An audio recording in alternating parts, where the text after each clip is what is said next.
اعوذ باللہ من الشیطان الرجیم بسم اللہ الرحمن الرحیم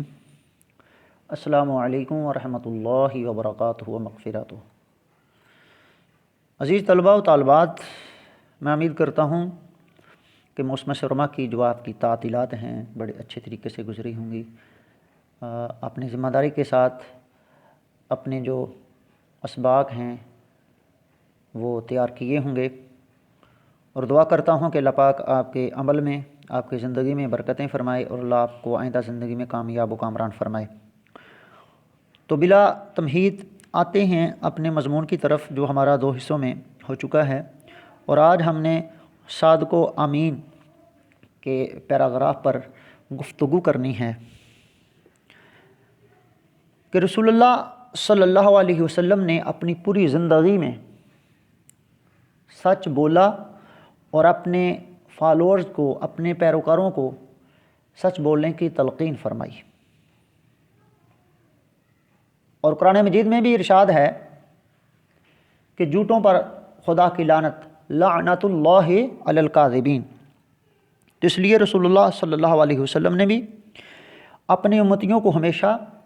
سچ بولنے کی تلقین فرمائی، اور آپ صلی اللہ علیہ وسلم نے اپنی پوری زندگی میں کبھی بھی جھوٹ نہیں بولا، اور آپ صلی اللہ علیہ وسلم نے جھوٹ بولنے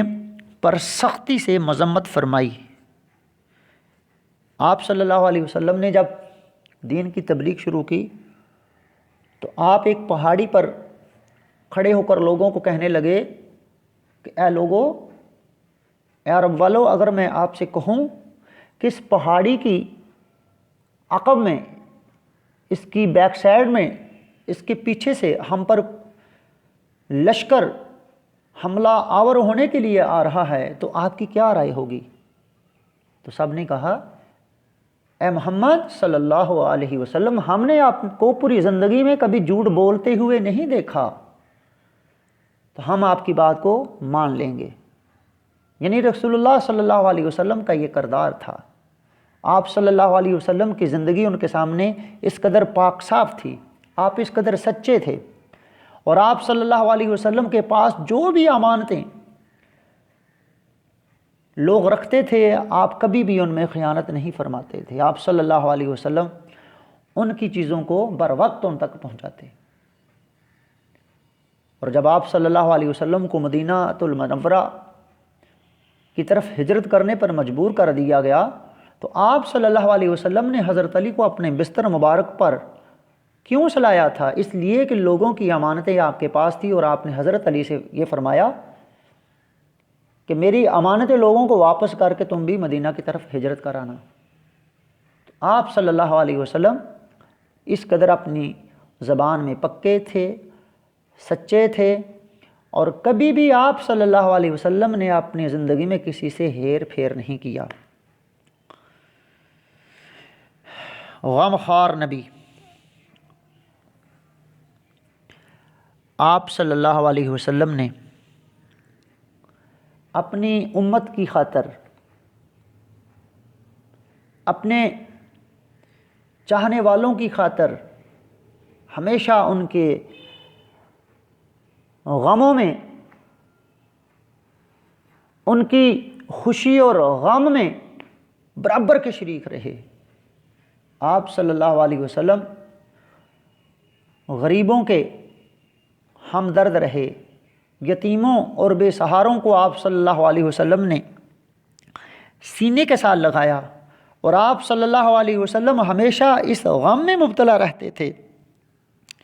کہ اگر میرے امتی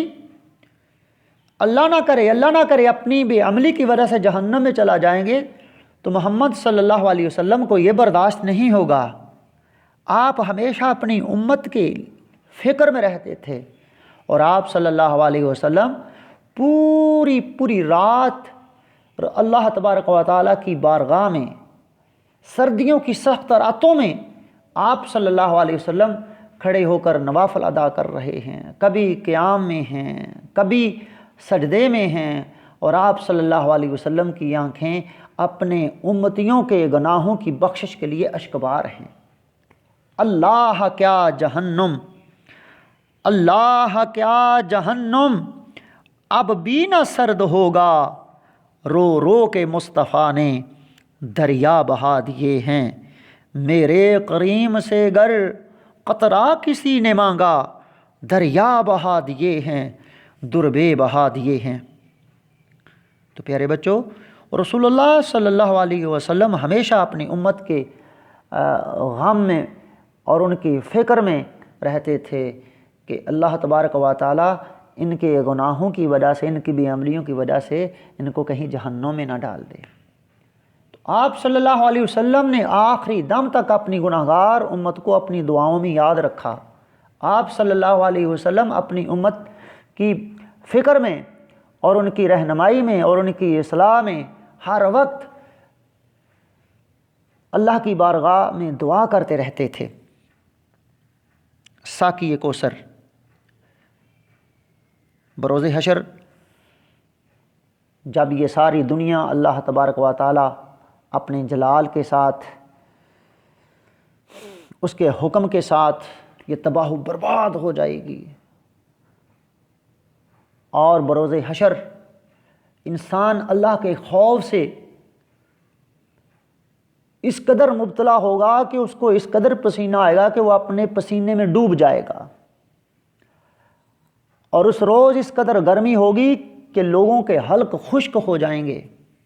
لوگ پانی کو تڑپ رہے ہوں گے، ترس رہے ہوں گے، لیکن بروز قیامت نبی کریم صلی اللہ علیہ وسلم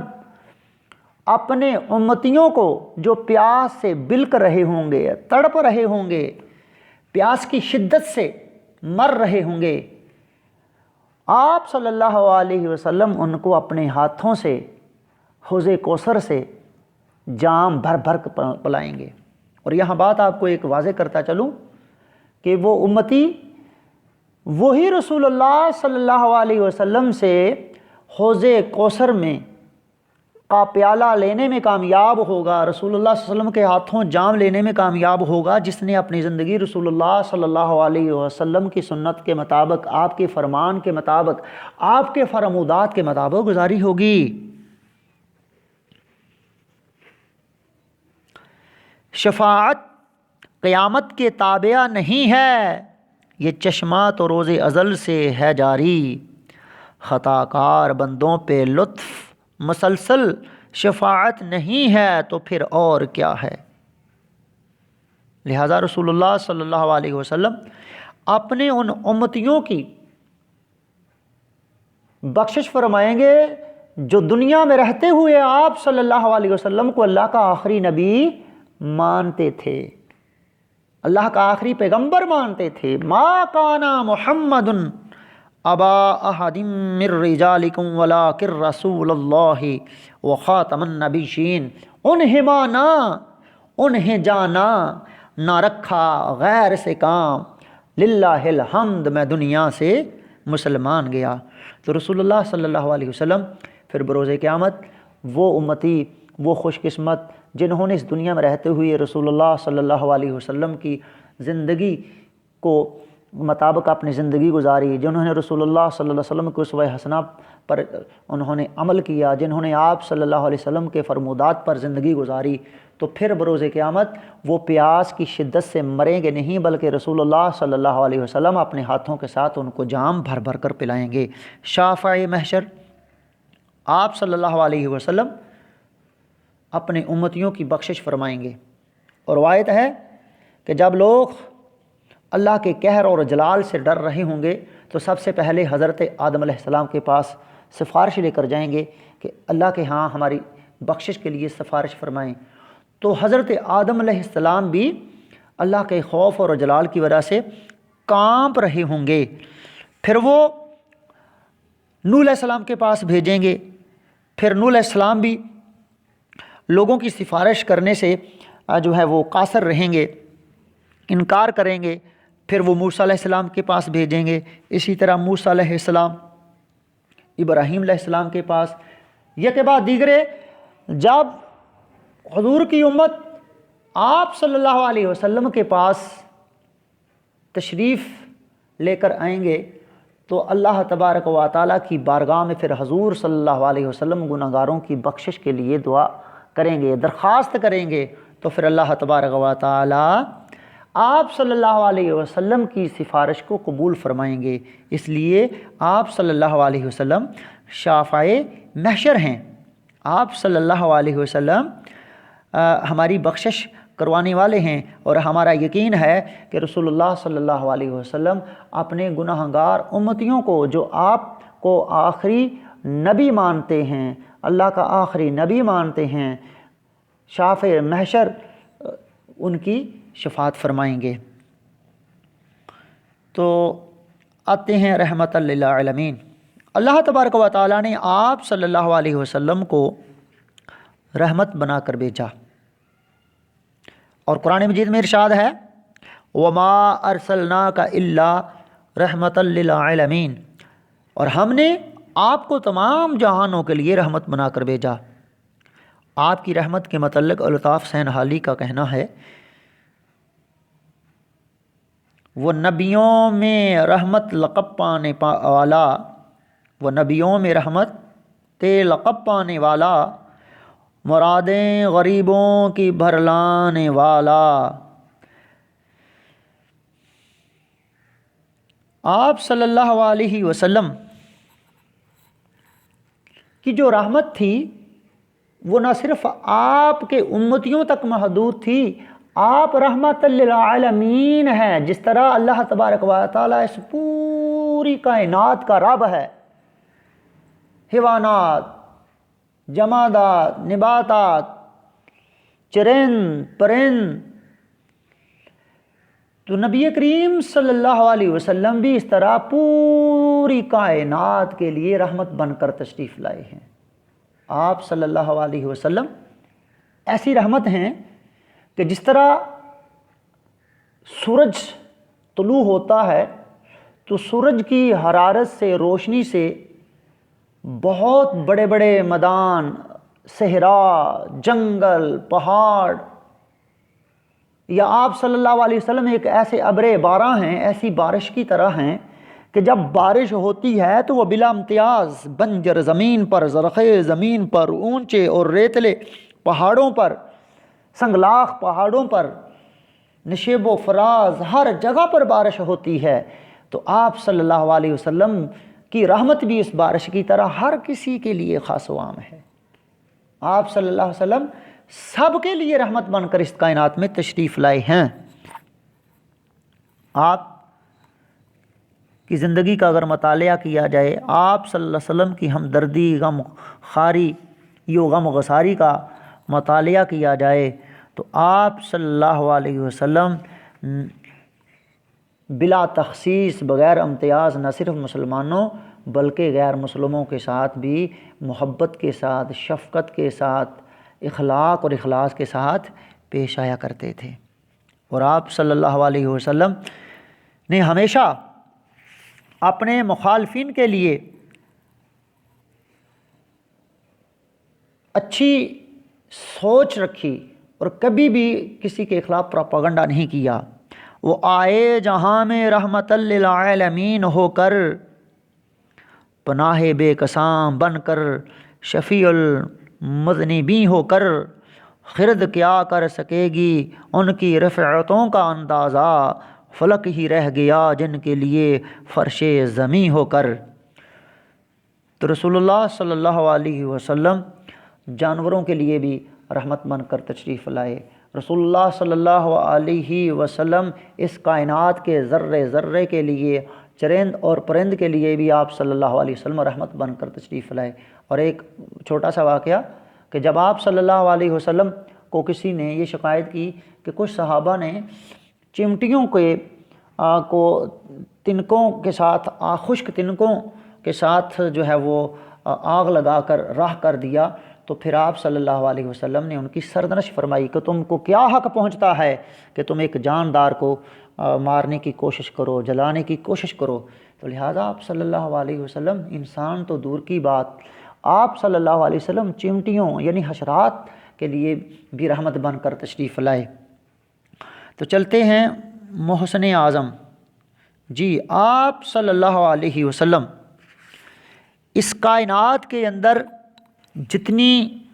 محبت کرنے والے، انسانیت کے ساتھ ہمدردی کرنے والے جتنے عظیم انسان ہیں، کائنات میں اتنا بڑا کوئی ہو ہی نہیں سکتا۔ جہاں تک آپ صلی اللہ علیہ وسلم کے محسن اعظم ہونے کا تعلق ہے، یہ تو ایک حقیقت ہے کہ آپ صلی اللہ علیہ وسلم کی مبارک زندگی کا ایک ایک لمحہ انسان کی بھلائی کے لیے وقف تھا۔ اعلان نبوت سے پہلے بھی آپ لوگوں کا درد بانٹتے، غریبوں اور ناداروں کو کھانا کھلاتے، کمزوروں کا بوجھ اٹھاتے، مظلوموں کی مدد کرتے۔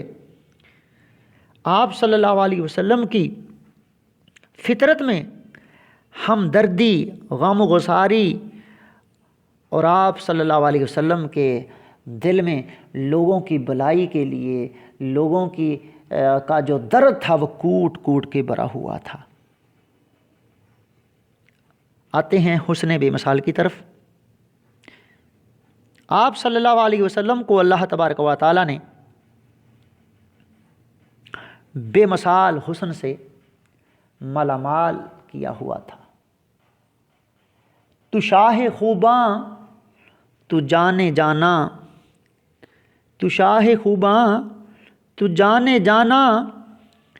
ہے چہرہ ام الکتاب تیرا، نہ بن سکی ہے نہ بن سکے گا مثال تیری جواب تیرا۔ لہذا رسول اللہ صلی اللہ علیہ وسلم کہ جو رخ مبارک کو دیکھ لیتا تھا وہ آپ صلی اللہ علیہ وسلم کو دیکھ کر آپ پر قربان ہو جاتا تھا، اور آپ صلی اللہ علیہ وسلم کی محبت، آپ صلی اللہ علیہ وسلم کے اخلاص اور اخلاق کو دیکھ کر آپ صلی اللہ علیہ وسلم کا ہی ہو کر رہ جاتا تھا۔ اور آپ صلی اللہ علیہ وسلم کی خوبصورتی کا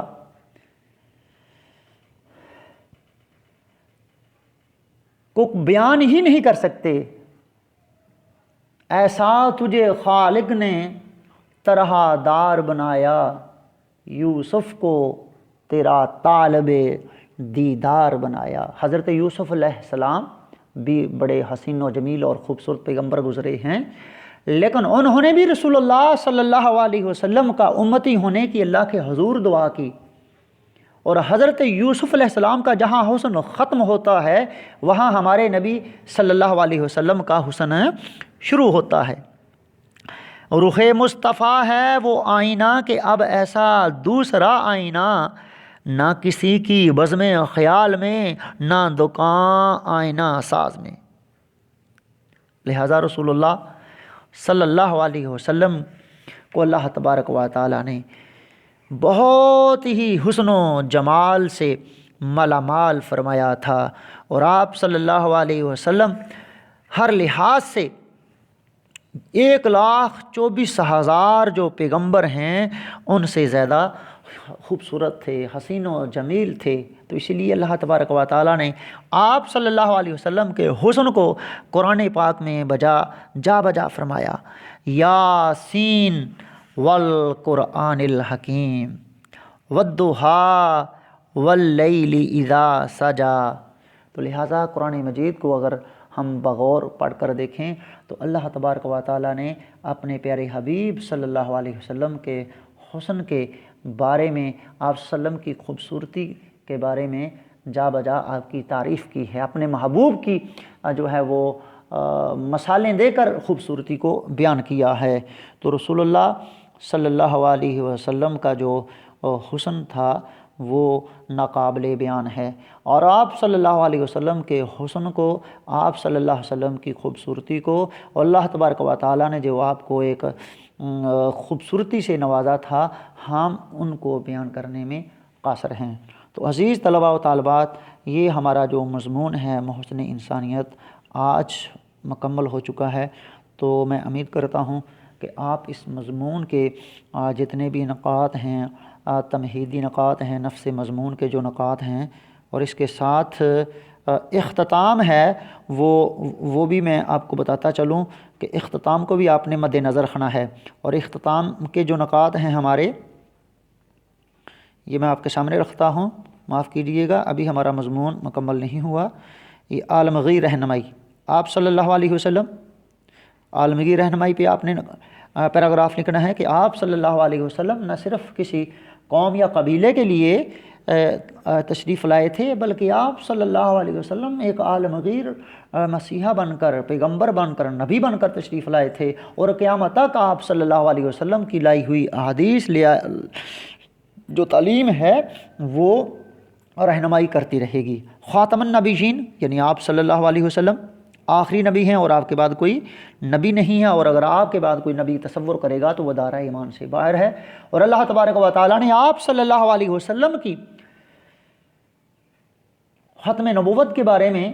اپنے لارائب کلام میں یوں ارشاد فرمایا، ما کان محمد ابا احد من رجالکم ولکن رسول اللہ وخاتم النبیین۔ دنیا و آخرت میں کامیابی، اگر ہم چاہتے ہیں کہ ہم دنیا و آخرت میں کامیاب ہو جائیں تو رسول اللہ صلی اللہ علیہ وسلم کی جو ہمیں پیروی کرنی چاہیے۔ اور اللہ تبارک و تعالیٰ نے بھی قرآن مجید میں ارشاد فرمایا کہ جس نے میرے نبی کی اطاعت کی اس نے اللہ میری اطاعت کی، ٹھیک ہے۔ لقد کان لکم فی رسول اللہ اسوۃ حسنہ، اور بار بار قرآن مجید میں اللہ تبارک و تعالیٰ نے اپنے لارائب کلام میں ارشاد فرمایا کہ اگر تم کامیاب ہونا چاہتے ہو، اگر تم دنیا و آخرت میں کامیاب ہونا چاہتے ہو تو آؤ میرے نبی کی اتباع کرو، میرے نبی کی اطاعت کرو، اور بے حیثیت ہم امتی، اور آپ صلی اللہ علیہ وسلم کے امتی ہونے کی حیثیت سے ہمیں اپنی پوری زندگی میں آپ کے جو فرمودات ہیں، آپ کے جو ارشادات ہیں، آپ صلی اللہ علیہ وسلم کی جو تعلیمات ہیں، اس پر ہمیں منوعاً اس پر عمل کرنا چاہیے، اور رسول اللہ صلی اللہ علیہ وسلم نے جو کرنے کا ہمیں حکم دیا ہے اسے ہمیں اس پر عمل کرنا چاہیے، اور جس پر آپ صلی اللہ علیہ وسلم نے ہمیں منع کیا ہے اس سے رک جانا چاہیے۔ تو رسول اللہ صلی اللہ علیہ وسلم کے امتی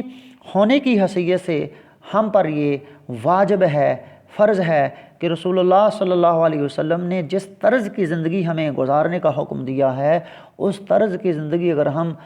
گزاریں گے اور آپ صلی اللہ علیہ وسلم کے ان فرمودات پر عمل کریں گے تو نہ صرف ہم اس دنیا میں کامیاب و کامران ہوں گے بلکہ آخرت میں بھی ہم ایک کامیاب زندگی گزاریں گے، ہمیں آخرت میں بھی اللہ تبارک و تعالیٰ کے ہاں ایک بلند مقام نصیب ہوگا۔ تو عزیز طلباء و طالبات، آج کا ہمارا جو مضمون ہے تھا بہت وسیع، لیکن اس مضمون کو آپ نے اچھے طریقے سے تیار کرنا ہے کیونکہ یہ مضمون آپ کے بورڈ کا ایک حصہ ہے، اور بار بار یہ مضمون جو ہے یہ پیپر میں آتا ہے، تو اس لحاظ سے اس کی اہمیت کو آپ نے مد نظر رکھتے ہوئے اس کو یاد بھی کرنا ہے، بار بار لکھنا بھی ہے۔ تو لہٰذا مجھے کل تک کے لیے اجازت دیں، اپنا بہت سارا خیال رکھیے گا، اللہ حافظ۔